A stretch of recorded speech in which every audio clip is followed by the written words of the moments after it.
Chapitre 268, ça va bientôt aller plus vite. 1. Un arc qui peut être tiré à cheval. L'archer de cavalerie n'est-il pas déjà une unité obsolète?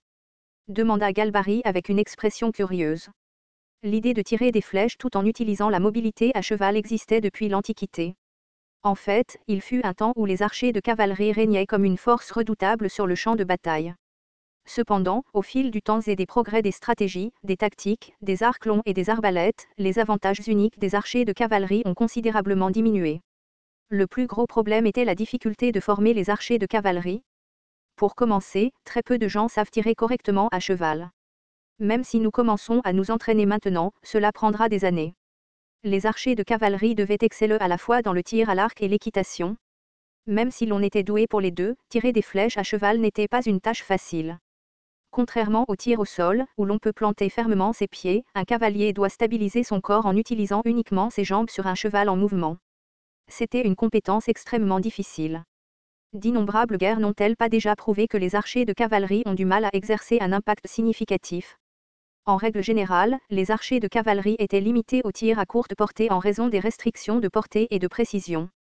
Bien que la capacité de lancer une frappe préventive contre l'infanterie avant de s'engager dans la mêlée soit un avantage considérable, aucun commandant compétent ne resterait les bras croisés et ne l'autoriserait. Galbari l'a clairement souligné. Même avant que les archers de cavalerie n'approchent, les archers ennemis peuvent facilement les contrer grâce à leur portée supérieure. Même s'ils se rapprochent, ils ne peuvent pas percer les lourdes lignes d'infanterie et sont facilement bloqués par la cavalerie ennemie. N'est-ce pas la raison pour laquelle l'archer de cavalerie en tant qu'unité est devenu obsolète? Oh, vous avez bien réfléchi à cela. Bien sûr. Nous avons construit tellement d'armes que nous comprenons comment elles sont utilisées en temps de guerre. Mais si l'ennemi ne peut pas réagir correctement, ne sont-ils pas excellents pour les tactiques de frappe et de fuite? Peu importe à quel point ils sont difficiles à entraîner, si vous ne parvenez à en déployer que quelques-uns, ce n'est qu'un jeu d'enfant. Ils ne peuvent pas être utilisés efficacement dans de vraies batailles. Il y a une raison pour laquelle personne ne s'en soucie plus.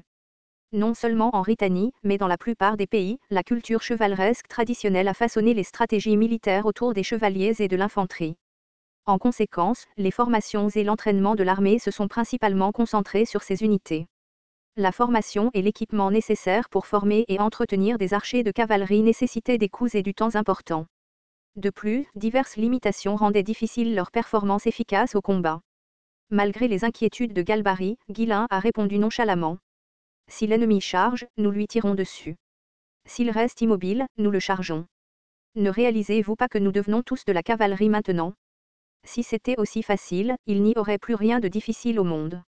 C'est pourquoi nous avons besoin d'un nouvel arc. Il faut le rendre plus petit que les arcs conventionnels pour qu'il soit plus facile à tirer à cheval.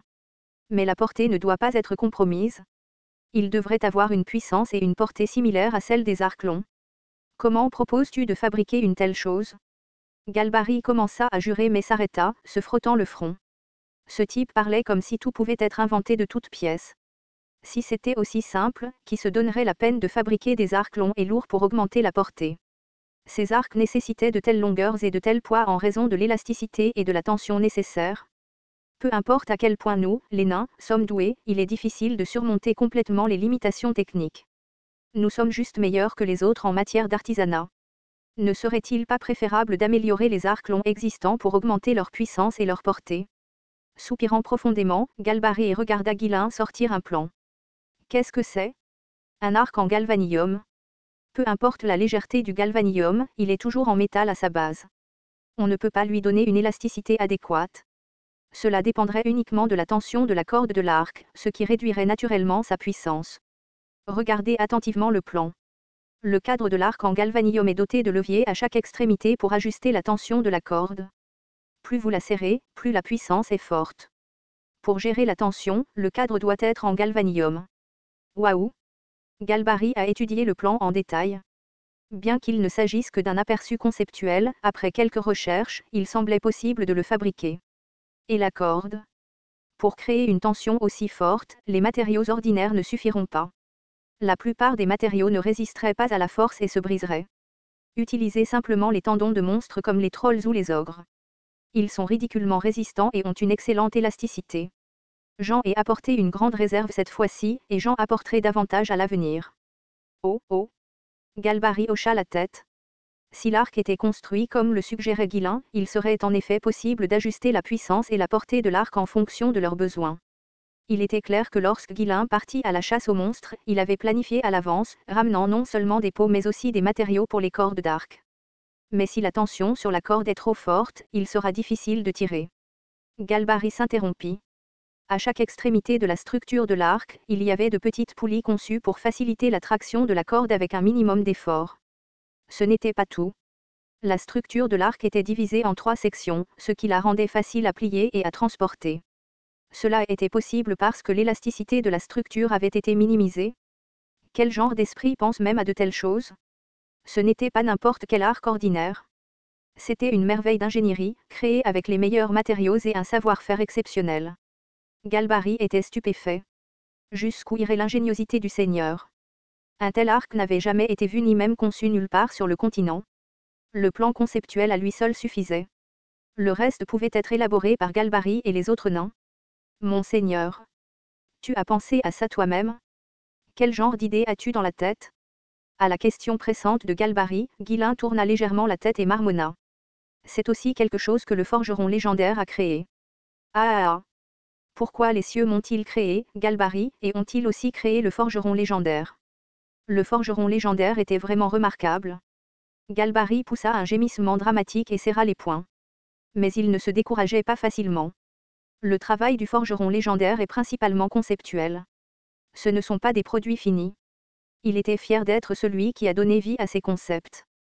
Dans son esprit, cela signifiait que la compétence technique du forgeron légendaire n'était pas nécessairement supérieure à la sienne. Un jour, il était certain qu'il surpasserait même le forgeron légendaire avec ses propres idées. Je surpasserai sûrement ce chiffre et deviendrai le plus grand forgeron du continent. À la déclaration passionnée de Galbary, Guillain se gratta le menton et détourna le regard, gêné. C'est ça qu'ils veulent dire par se battre soi-même? Non, ce n'est probablement pas comme ça que l'expression est censée être utilisée. Le nom officiel de l'arc était Violentus Hunter. Dans sa vie antérieure, cette arme avait été l'une de celles créées par Galbary et les nains pour combattre les calamités auxquelles ils étaient confrontés.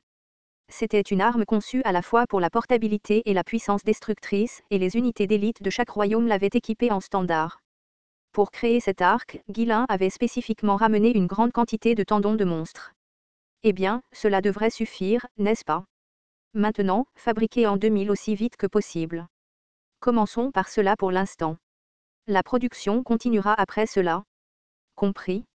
Vous avez dit que les elfes les utiliseraient principalement, n'est-ce pas? Il y avait environ 200 elfes, si je me souviens bien. Nous avons assez de matériaux, donc je les fabriquerai en fonction de ce nombre. Non, 2000. 2000? Oui. Galbary se calma et exposa méthodiquement ses inquiétudes. Comme je l'ai mentionné plus tôt, les archers de cavalerie sont aussi difficiles à entraîner que les chevaliers. Pouvons-nous vraiment utiliser 2000 arcs?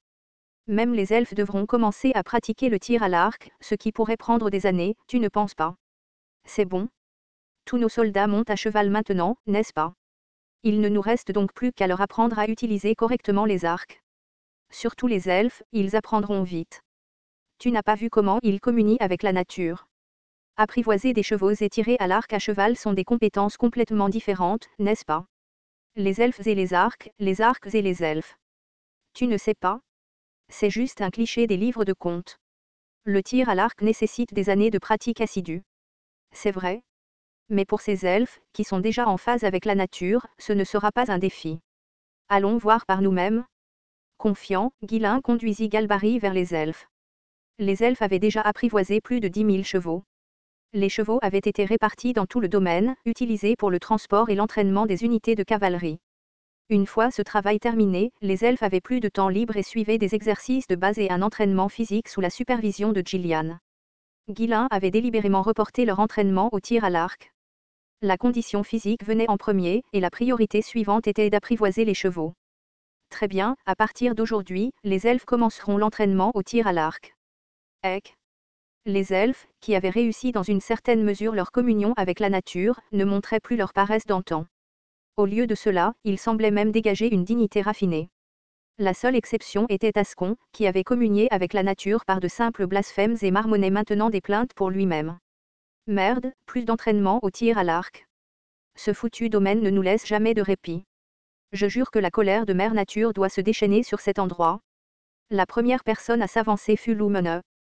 Comme elle avait été la première à réussir à nouer des liens avec un cheval, Guilin l'avait choisie comme représentante. Guilin la regarda et dit : regarde juste ma posture et reprends-la grossièrement. Tout ce dont tu as besoin pour te concentrer, c'est d'atteindre la cible. C'était peut-être grâce à l'entraînement précédent, mais Lumene n'avait aucune difficulté à tendre la corde de l'arc. Une fois que Guilin a ajusté sa position plusieurs fois, elle a rapidement commencé à ressembler au rôle. Crac. Elle tira la corde et visa la cible en bois. Au début, elle pensait que c'était un entraînement et ne s'attendait pas à atteindre la cible. Cependant, plus elle se concentrait, plus elle sentait une sensation subtile s'agiter en elle. Elle avait déjà réussi à communiquer avec la nature. Elle pouvait sentir le flux du vent. Son arc s'éleva légèrement plus haut qu'avant. Faisant confiance à son instinct, elle laissa la flèche voler au gré du vent. Twang. Avec un son aigu, la flèche s'élança en avant comme un éclair. Les spectateurs supposèrent qu'elle avait visé trop haut, la prenant pour un tir d'entraînement. Boum. Mais la flèche frappa la cible avec précision. Elle n'était pas exactement au centre, mais c'était loin d'être le travail d'un novice. Wow. Qu'est-ce que c'était ? Tu as pratiqué le tir à l'arc en secret. Les elfes se tournèrent tous vers Lumene, étonnés. Même elle semblait déconcertée, regardant fixement ses propres mains. Guilin sourit chaleureusement et fit remarquer. Comme on s'y attend d'un elfe. Le tir à l'arc est dans ton sang. Galbari ne pouvait pas dire un mot. Communiquer avec la nature. Était-ce ce qui leur permettait de se lier aux animaux et de tirer des flèches comme ça ? Les elfes étaient vraiment une race brisée ? À ce rythme, ils pourraient même commencer à commander aux esprits. Soudain, il regretta d'être nain. Tout ce que nous faisons, c'est forger des choses, nous faire commander. Les elfes sont beaux et magnifiques en plus de tout ça. Pouah, ce monde est dégoûtant. Ignorant le trouble intérieur de Galbari, Guilin s'écria avec enthousiasme. Maintenant, essayons de tirer en montant à cheval. Hennissement. Lumene monta sur son cheval et commença à chevaucher. Le rythme rapide faisait osciller son corps de manière erratique. Même ainsi, elle s'adapta naturellement au mouvement. Au milieu du mouvement, elle trouva un chemin clair, tira la corde de son arc et tira. Twang. Boum. La flèche toucha à nouveau la cible. Tirer à cheval ne lui posait aucun problème. Waouh! L'exclamation ne venait pas des elfes qui observaient, mais de Lumene elle-même, qui était si surprise par son propre tir qu'elle poussa un cri de stupeur. Les autres ne pouvaient que regarder avec incrédulité, leurs expressions figées. Moi aussi. Laisse-moi essayer. Je pense que je serai encore meilleur. Je suis le véritable maître du vent. Les elfes commencèrent à tirer avec empressement les uns après les autres. Quelques-uns manquèrent leur cible, mais la plupart atteignirent au moins le bord de la cible. Le taux de réussite était plus faible lors du tir à cheval, mais ils s'en approchèrent tout de même de manière impressionnante. C'était un niveau de compétence comparable à celui des archers montés entraînés avec plus d'une décennie d'expérience. Ascon, qui avait observé en silence, fit signe à son cheval. Et, viens ici. Rire. Le cheval d'Ascon, Shibari, se pavana avec un regard féroce dans les yeux. Il n'avait pas lui-même donné de nom au cheval. Il avait entendu quelqu'un d'autre l'appeler ainsi et avait aimé le son, alors il l'avait adopté. C'était un nom approprié pour un cheval aussi féroce qui ressemblait à son propriétaire par son tempérament. Essayons. Hennissement. Le cheval poussa un cri puissant, comme pour dire que ce n'était rien pour lui. Allons-y, Shibara. Crac. Au galop, Ascon tira la corde de son arc. Pendant un instant, il ressentit une bouffée de confiance, comme s'il pouvait tout accomplir. C'était la voix de la nature. Je peux sentir le vent. Tous les sens de son corps le guidaient, lui disant quand agir. Le vent murmurait que le moment était venu de percer la cible. Chevauche le vent. Twang. Whoosh. La flèche s'éleva haut dans le ciel, emportée par le vent, et disparut. Ah, Shibara, je suppose que je ne peux pas le faire. Reniflement. Comme s'il trouvait la situation amusante, le cheval d'Ascon émit un petit rire.